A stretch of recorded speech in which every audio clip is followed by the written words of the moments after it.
Welcome to No Password Required. I'm your host, Jack Clabby, a cybersecurity attorney at Carlton Fields, PA. And with me, as always, I'm Kaylee Melton, the Director of Community Programs and Events for the Cognitive Security Institute and the Bob Ross of InfoSec.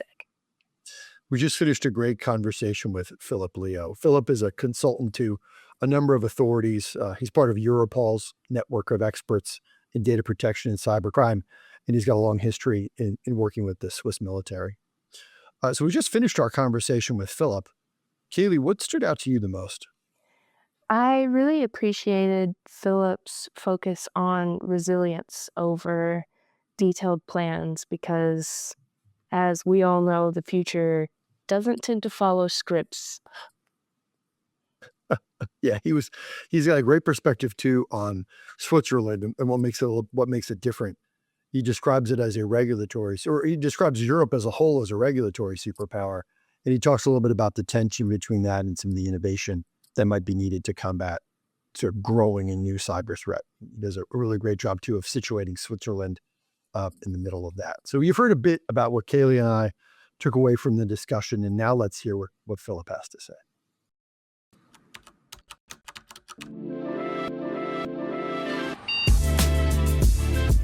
This is No Password Required, a Cyber Florida podcast presented by ThreatLocker.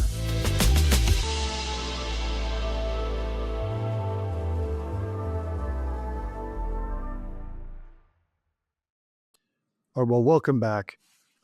We're here with Philipp Leo. Philipp, thanks so much for joining us on the No Password Required podcast. Hi. Great to join. Philipp, your bio reads, at least on LinkedIn, like it's three different people. You've had quite a bit of experience. You've got experience as a military officer, a UN diplomat, and a cyber advisor and an academic. How did that combination come together? The thing is that I get bored easily. I've never been a believer in linear careers, and it's curiosity which has driven me most. And I made many of my decisions because I was curious. I was always following interesting problems rather than predefined career steps. And military was also very important for me. It taught me leadership under pressure. I was 2 years at the Korean border in the DMZ between North and South Korea. I had a front row seat to geopolitics and international security. Cyber exposed me also to the intersection of technology, business and security. And academia allows me to step back and challenge assumptions. On the surface, this looks like very different worlds, but for me, everything comes together. In reality, all revolves around the same questions. How do leaders make decisions under uncertainty? How do organizations respond to crisis? What creates resilience? And what is the ability, or what ability is most important when it matters most? Today, I benefit most of being able to solve such problems and have different perspective on such issues. I think Philipp, I got to ask, what brought you to the border in Korea? What was the role that brought you there, and what kind of work did you do? If you can tell us. The thing, I got bored. I worked for a Swiss bank, and I really didn't like it. So I really needed a way to get out of that. And I was really lucky. I had really a miserable day. And then I got a phone call that if I would like to go to Korea, and I could even take my family with me. So I was already there. I was a military officer, and I did all the courses which were needed to do that, especially the UN observer certification. And so I was on the list, and I was really lucky. It was really on the right moment that they called my name to go there. And we had a fantastic time there, but it's a very, very bizarre place, especially in North and South Korea. Were you doing cyber work there at all, or was it more you observe like UN observer work where you're just making sure that the peace stays? It was not about cyber, but also already then, a couple of years ago, that cyber was already important, but I was more there in a diplomatic role. Got it. Okay. Then we know you wear several hats professionally. want to just kind of take them one at a time. Can we start with the Leo and Muhly Cyber Advisory? What kind of work do you do now in the cyber advisory? What kind of work are you typically working on? It's a company I founded, Cyber Advisory, the Leo Muhly Cyber Advisory. It's a strategic advisory firm, and we are specialized in cyber risk, resilience, and geopolitics. And we focus on executive boards and also government leaders to understand how cyber threats, geopolitical developments, and emerging technologies affect their organizations, and how to navigate an increasingly complex world, which is not easy nowadays. And so when you walk into a client's boardroom, what's the most dangerous misconception that executives have about cyber risk? I think there are three things. They think cyber risk is primarily a technology problem. In reality, it quickly becomes a leadership, business, and decision-making problem. They also believe that cyber risk can be delegated, but cyber risk is a corporate risk and it needs to be managed at that level. Technology and security teams plays a critical role, but when the shit hits the fan, I think it's important that leadership knows what they do. And the third one is that many companies, they assume they are not an attractive target. And this is a misconception. They think they are too small, too specialized, or simply not interesting enough. But most attackers don't care. And so they can often get focused on that. Also, they get also a victim of an attack. I understand that you've built a tabletop exercise intended to train executives, to let them experience what a ransomware attack might be like. What does leadership teams often get wrong the first time they play through? It's not a classical tabletop exercise in the traditional sense. We call it a life simulation with an active red team. So whatever decision they make, we have a solution for that. So usually you can't win the exercise, but it's about training. It's not about winning.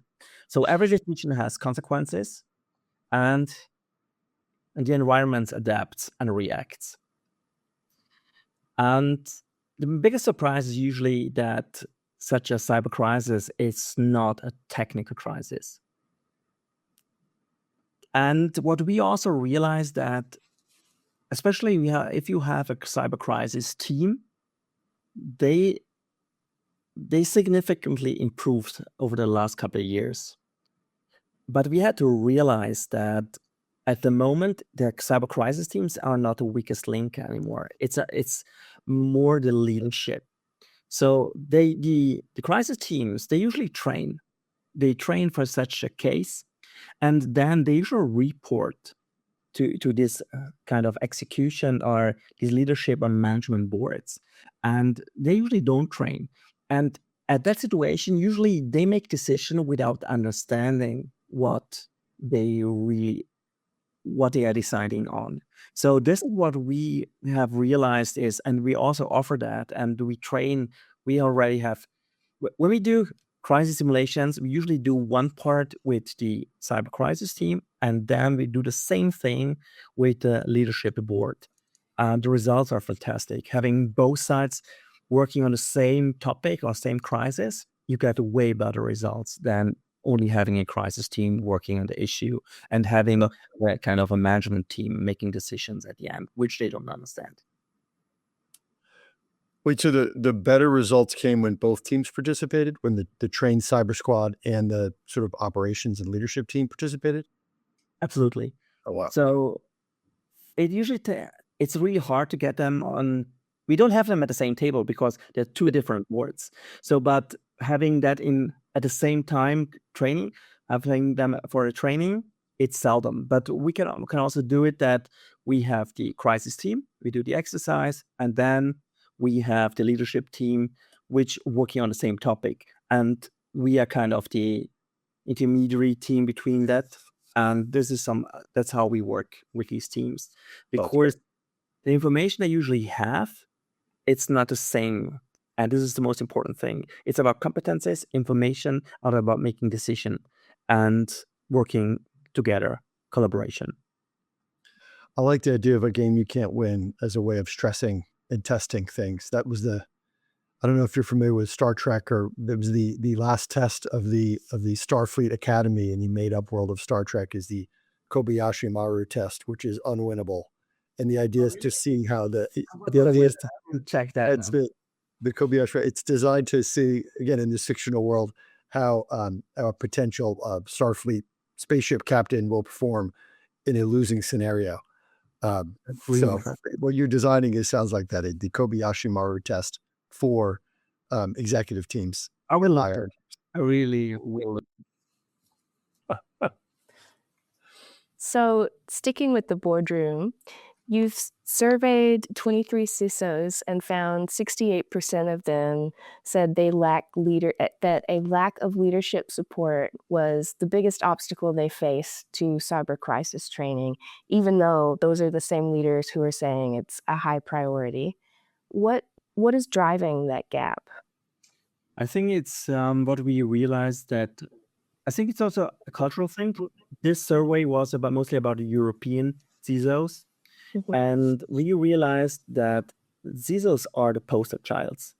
They are pushed into the front more, and it's kind of, hey, we have a CISO, he's really aware and he does everything to protect the company. But at the end, it's just a delegation. And we realized that if you have an IT team on one side of the building, the CISO is mostly on the other side of the building or even in another building to make sure he's not close to the operation. So we realized that most companies have a CISO, but they usually don't have the power to make decisions or don't have the budget, but still are responsible and accountable for whatever happens. And this we see as a misconception, that they don't have the access to the board usually or not directly, and they just kind of poster child.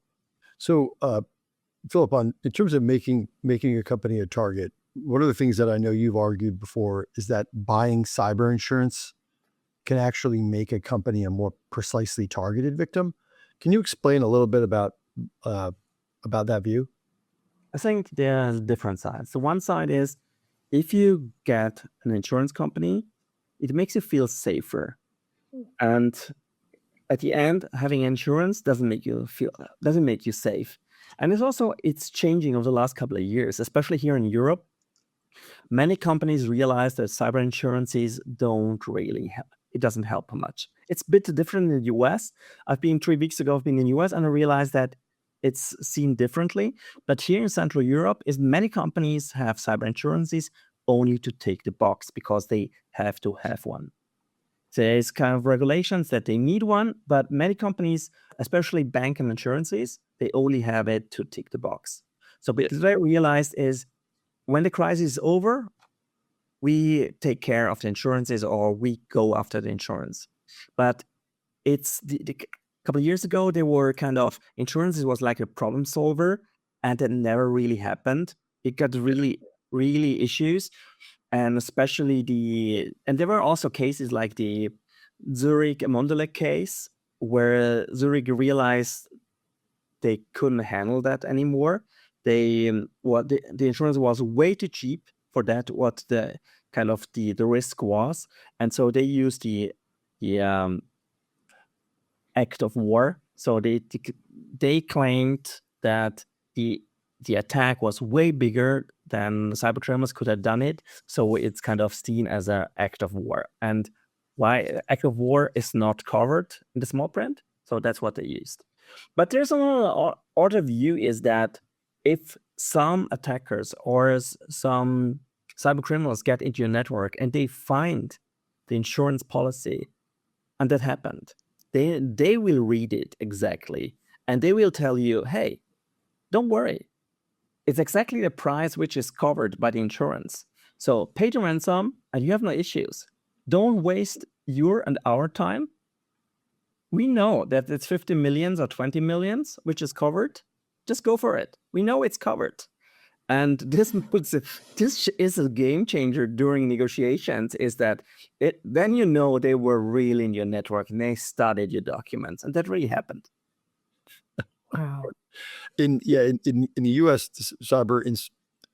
If you have two companies that are roughly the same size, one has an insurance policy for cyber and one doesn't. The first company that has the insurance policy will have gone through some remedial underwriting and tends to have some structure around their response. And so the outcome would typically be a better one than a company without an insurance policy who's never done that. And here, I mean, at least what we've seen, right, is the insurance policy does give you access to experts. It gives you access to an incident response team of third parties, which can really help. But to me, it's really the difference between those two companies is there was some sort of discipline around the incident response team that had to be put in place in order to get the insurance. So I don't know if it was the insurance helping in a response or it was the discipline needed to sign up for it in the first place leads to better outcomes. Not here in Europe. We have seen that it was kind of a promise, but it never really worked out. Yeah. We even had cases here, but this changed, is that insurance companies were about that you should pay because it was cheaper for the insurance company, and the company didn't want to pay. So we had such issues. Wow. That the insurance company was forcing the company into actions which they didn't want to do. We have a lot of companies here in Switzerland which really refuse of paying. But especially in Switzerland, many officers, we have CEOs are often officers also in the Swiss Armed Forces. So is that they are totally against of paying. But if you speak with them in a more quieter place or just with one each other, they tell you that it would have been way cheaper if they would have paid, but they couldn't. But they can't pay because they're also, in addition to having their private sector job, they're also officers in the military, and so they're restricted in that way. It's more about a statement. It's about that you are not willing to pay. Yeah. Okay. But from the economic side, often it would be way cheaper. And we had a couple of weeks ago, last year, even a company of the Swiss government of the armed forces, even they paid. So Wow. Law enforcement and the government was always telling us, don't pay. You don't know if you get the documents back or you get everything back, and you support cyber criminals. And last year, a company which belongs to the government, they paid. So sorry to ever at the end. Most U.S. states don't have rules on it, but Florida, where we record the podcast from, does have a statute on the books that says a municipal government or state government entity may not pay. They actually have barred the payment of a ransom by government, but I think it's the only state. North Carolina may have a similar one, but of the 50 states, I think Florida and maybe North Carolina are the only two that have a full-on bar for payment. I don't think there's enough data to see whether it's impacted incidents of ransomware against government entities, but it's a full stop. You can't pay. We'll see. But I think in the US, there's also two entities, at least I know. It's the FBI, which is looking carefully if you pay or not. And the other one, especially which is threatening also other companies globally, is OFAC, the Office of Foreign Assets Control. So nearly all cyber criminals are on that list. So you should, at least out of your perspective, you shouldn't pay because you support terrorism, and there are sanctions. Yeah. For our listeners who may not be familiar, the OFAC is a Department of the Treasury that maintains a list or has access to a list of known terrorists, right? Generally. And the rule is that if you're going to make a payment, you have to, it's strict liability, right? So if you end up making a payment to a terrorist who's on that list, you're in trouble regardless of whether you knew. So there's now companies in the US that you can hire if you want to pay a ransom who will check the list for you to see if the person you're paying is on that list, and will give you a certificate to say, no, you're okay, you're good to pay. And so the insurance company will connect you with these vendors who will do that search of the OFAC list for you. So Wow. Yeah, it's there's always anytime there's a barrier to payment, there'll be a vendor who will emerge to allow you to run that. It's also interesting that many Swiss banks, if they hear the word OFAC, they are really concerned. We had one crisis simulation with 3 rounds. Each round means 1 day. And after the second day or second round, they said, okay, we pay. It's cheaper for us. So Okay. finish the exercise, we decided to pay. It was the board. And said, oh, hey, we have the third round. What will come now? We've decided we pay. Yeah. We can start now. I said, no, just wait. We have a third round. And then we came up with OFAC. So that okay, because that group we were simulating, this group Oh, wow. list. And he was really looking at me. I said, wow, I didn't expect that, but okay. And I wanted to run. That's awesome. That's great. Well, you mentioned the military a little bit before, but want to ask you about that. So one of the things you're doing is you're training the next generation of Swiss cyber warfare specialists. Right. What do they get wrong when they arrive? What is that like? The most important thing is it's not their fault. It's about how governments or the armed forces train young individuals. So when we have the training, it's the boot camp. We are one of the only countries in Europe who does that. Israel does it, the IDF, but in Europe, we are the only one. We really select young professionals in that field and we train them. But we train them the way a government does it. It's about ethics, it's about blue force, it's about sticking to the game rules. And this, when they come to me, they have to realize that there's an acronym, BAD, brutal, aggressive, dynamic. And I show them how other organizations, which are usually not, which are on the other side, Okay. they don't care. They don't have ethics. They don't follow rules. They don't follow procedures. And our guys don't have to be that way, but they have to realize and to understand they have on the other side, they have maybe an actor on the other side which doesn't care. There are no rules, and they have to understand that. This is really interesting to train them in that field, especially if the first thing is, but we don't do that. Yeah, but the others do. And so this is really the first answer I always hear, but it's our moral compass doesn't allow that, or it's not ethical. It's out of the rules we have. Yeah, but you have to realize the others don't care, and this is really important. And so that's as part of my educational part. I do opposition force and social engineering. I mean, do you think that nation states have what it takes to beat this cyber threat? I mean, or is, given the tactics that the bad guys are operating from, I mean, are the defenders going to just be always outpaced? I think while we had rule-based order and the peace dividend, there was a chance of beating these cyber criminals.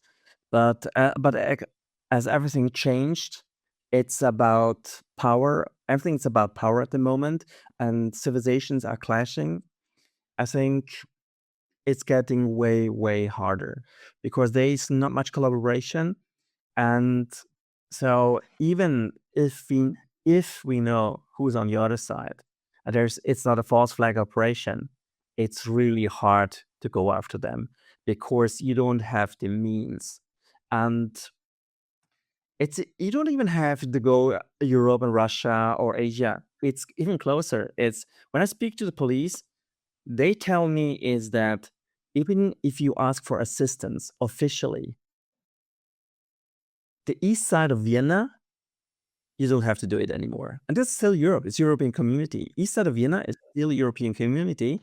But the rules, they are working differently. There are other ways to do it, but officially asking for juridical assistance, nobody cares within European community. So it makes it, you don't even have to cross the borders. It's only, you can stay in Europe, and it doesn't work that way that we would expect in a kind of rule-based order. Wow. I wonder if we're going to get to a place where it's like the old days of pirates, where you have like governments that are issuing letters of marque, or like commissioning private contractors to just kind of go and do offensive cyber. And if you come back with certain goals, we'll give you gold or something like that, right? You need just asymmetrical responses. We have that. I think Yeah. this is something we have to realize, that when we kind of analyze countries, it's about their doctrines. And especially on the governmental side, you have to realize, are they working with contractors?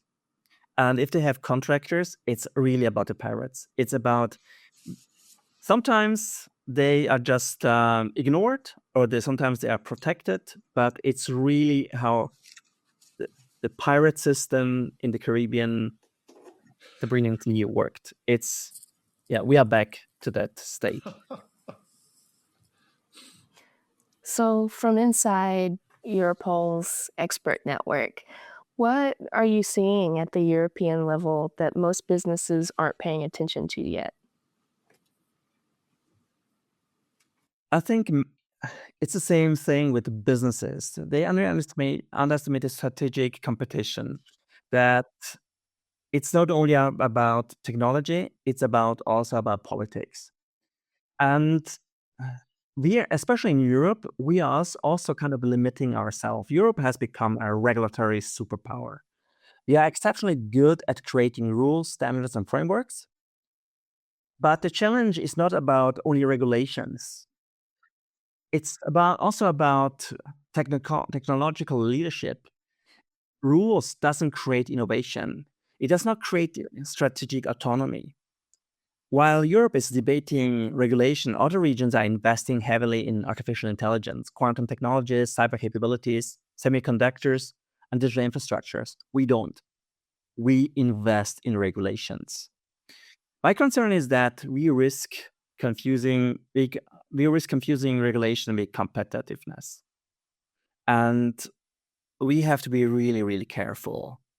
It really worries me that Europe has become a regulatory superpower at a time where technological power is increasingly shaping economic power and also military power, and with that, geopolitical influence.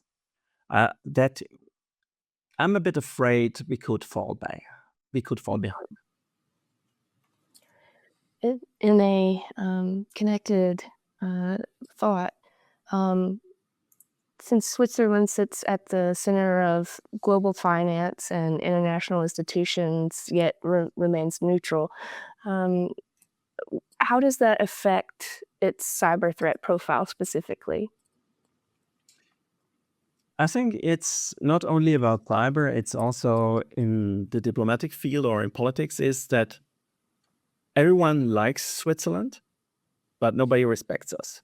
And that makes it a bit complicated. So everyone likes us and we are not really respected, means that we also, for foreign actors, we're a good training ground. So you can train with our infrastructure, and even if you catch you, nothing really happens. So it's maybe you write the letter, please stop, you shouldn't do that. Or we call the UN and nothing happens. This is why it's that we are also really dependent on the international law, because international law has always been the kind of the tool of the small countries. But especially last couple of months or years, where international humanitarian law or international law has been ignored widely, it's not easy for small countries like ours. All right, well, we're going to take a short break now. And when we return, Philipp will go through our lifestyle polygraph. Stay with us. You're listening to the No Password Required podcast. We cover cybersecurity and a lot of other stuff.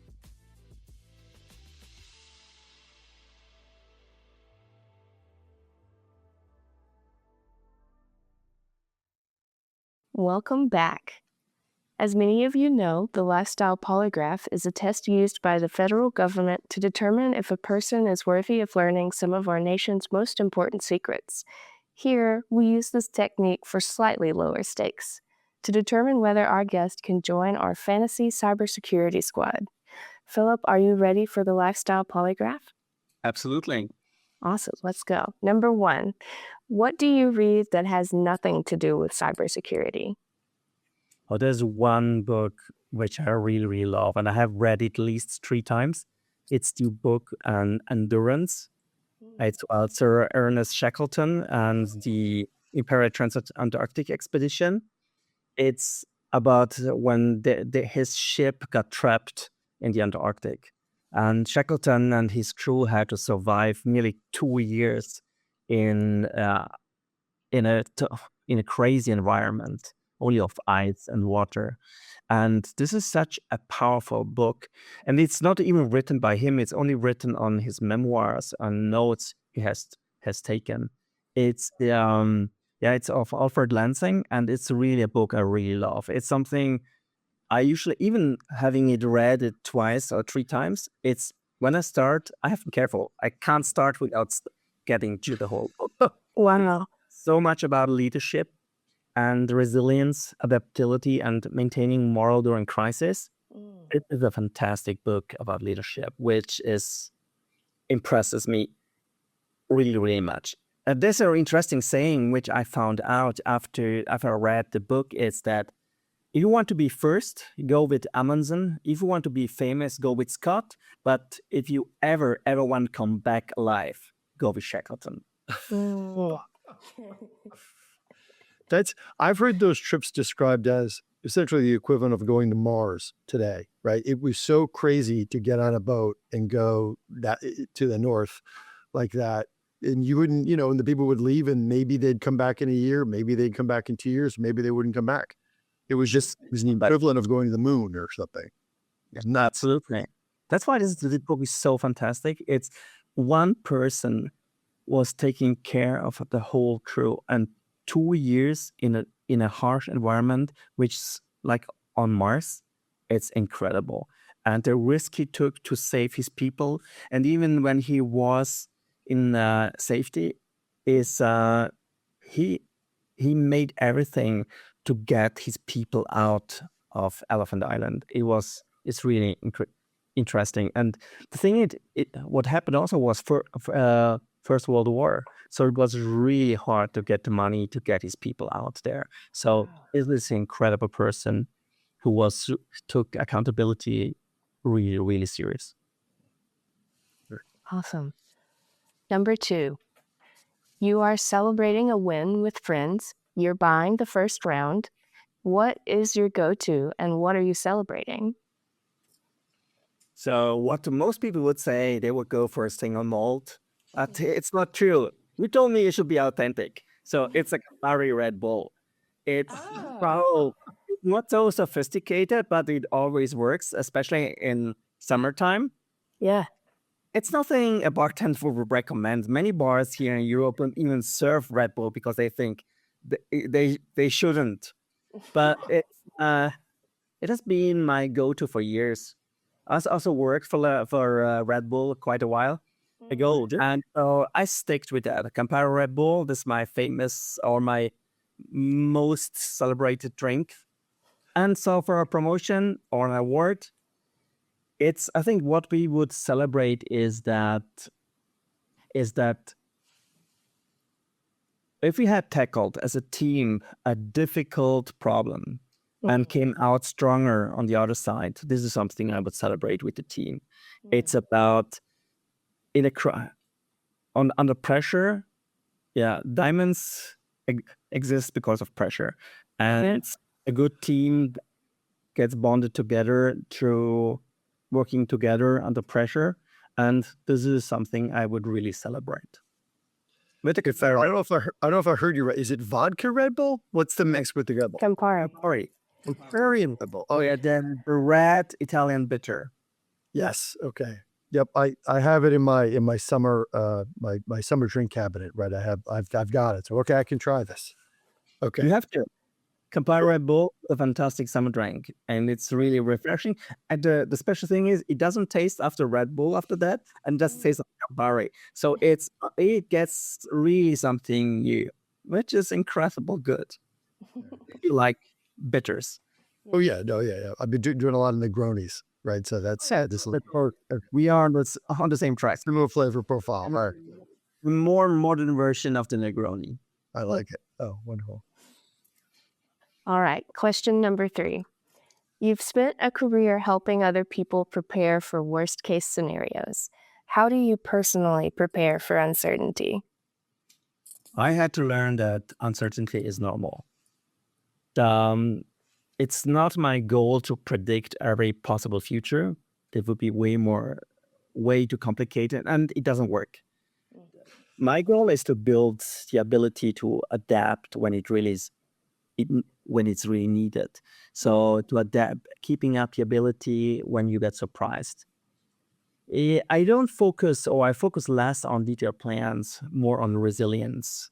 So I base on capabilities, on strong relationships, on continuous learning. That's why I finished my last degree 6 weeks ago at the Bundeswehr University of Munich.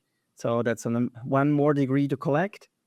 And it's really about continuous learning, but also not only the brain, but also your body. Physical and mental fitness is really, really important. It's the ability to make decisions with complete information under pressure. You have to be ready for the unexpected. So I spent enough time studying crisis to know that future doesn't follow scripts. So I prepare myself and my team to be able to adapt. Whatever happens, we find a solution with creativity and with all the training we did before. Philip, do you if you know it's going to rain, do you carry an umbrella or do you judge people who carry umbrellas? Where do you fall on that side of things? The thing is, I always have an umbrella with me, but it's a super small, super sturdy, really small. It's only 3 ounces, so it's so small and it's really, really works. It's super expensive, but it's so small that I always have one with me in my bag because it's so small and nobody sees it. Yeah. So I don't get judged that I have an umbrella because nobody realizes that I have. And if you get caught by rain, stay close to me. I have an umbrella. Amazing. Is that a Swiss level of preparation? Because I know the Swiss are ready for everything, right? That you guys always have. Everybody has military service. You all know how to handle weapons, right? I mean, maybe is that part of your Swiss identity, or is that you? Yeah, I think it's something which you find through the officers' corps is that we get, as a small country, we can't rely only on power because we don't have it. We are too small, and I think it's a different approach if you go to officer school and how you are trained as an officer it's mostly a bit different. It's more about finding solutions, whatever whatever encounter you have or what problem strikes you is it's about that way. I think many of my officers, colleagues, or comrades think the same way. Question number 4. You studied art history at the University of Zurich, which is not something many people in your field can say. Is there a piece of art or a movement of art that means something to you that you think deserves more attention than it gets? Yes, I have. There's one picture which I think it's a picture which it's really close to me and it's very inspiring. The Raft of the Medusa.